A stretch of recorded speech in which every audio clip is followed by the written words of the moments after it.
เส้นทางชีวิตสาวดาจำข้ามขึ้นมาได้ก็ได้อยู่น้ำพอนาได้พี่น้องไม่ได้อยู่น้ำพอแท้ๆตอนนั้นไปอยู่น้ำพอนานะพ่อแม่แต่งงานไม่บ่ได้เลยว่าตอนนั้นแม่ก็เริ่มป่วยแล้วเริ่มไปหาหมอตลอดพี่น้องบ่ได้เลยว่าจำความขึ้นมาได้แม่ก็เริ่มสู้ตอนนั้นสาวดาก็ยังน้อ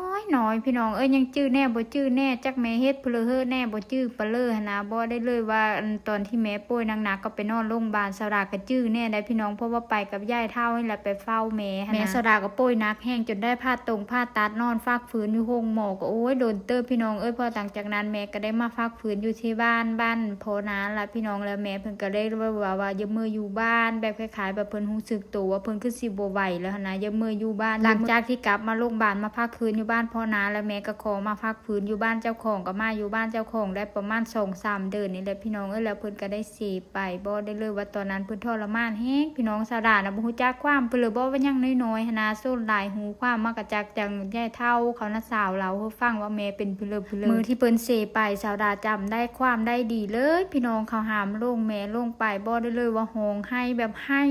คือแบบว่าบ่เยอะเขาเอาแม่ไปนะตอนนั้นคือบ่ฮู้จักว่าแม่เป็นเพลอคือแบบบ่เยอะเอาแม่ไปจากอกให้แท้ให้ว่าเขาน่ะสาวก็ได้เอาขนมมาอ้อยเอาละพี่น้องสูตรอ้อยเด็กน้อยก็ประมาณนี้ละอ้อยไปอ้อยมาแล้วก็ลืมเมิดเด็กน้อยก็แบบนี้ล่ะบ่ได้เลยว่า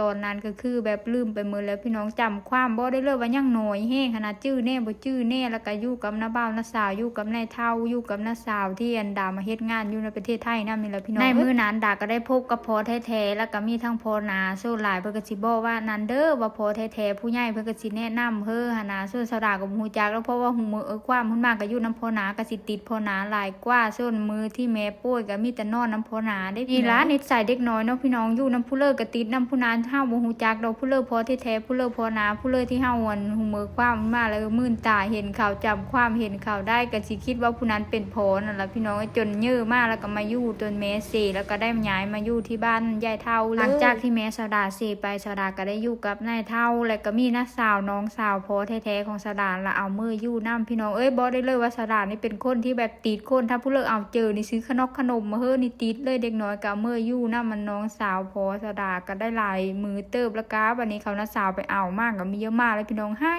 แท้ให้เส้นทางชีวิตของลูกกำพร้านี่บ่แม่นง่ายๆเลยพี่น้องเพื่อจะผ่านไปได้แต่ละเธอเนี่ยความน้อยใจเต็ม